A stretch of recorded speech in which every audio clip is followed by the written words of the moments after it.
there. So Corona doesn't even exist, right? It's just overhyped up and it's just a flu and it's gonna go away really quickly, right?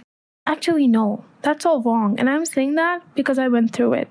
So it all started when my sister started to feel really unwell, and because she had most of the symptoms, we got her test done and she was positive. When we got to know that, it felt like a storm just struck our house.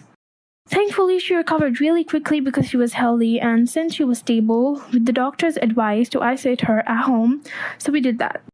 The next day, I began to feel really weak and feverish, and I also had a cough. So I got my test done, and as expected, it was also positive.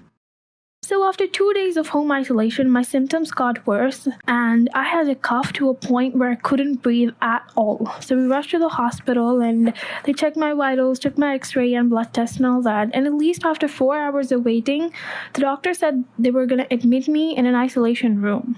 I, a 14-year-old girl, was terrified, but my parents explained why it was necessary for my health to be in doctor's supervision.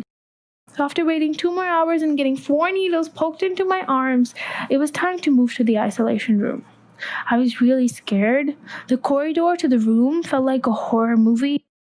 So at 4 a.m., when I got to my room, there was another lady in that room. She was really old and unstable, and she was attached to many machines. So at this point, I was terrified.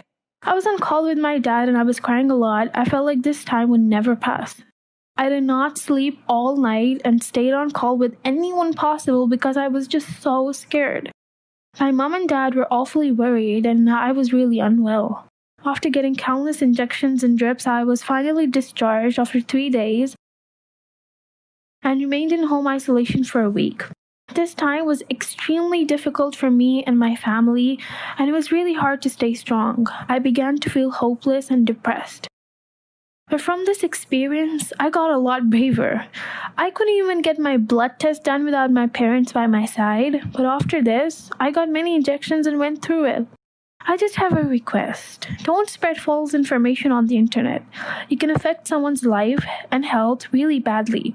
I, who believed the virus was nothing but a flu, I didn't take it seriously at all. And I guess I learned my lesson.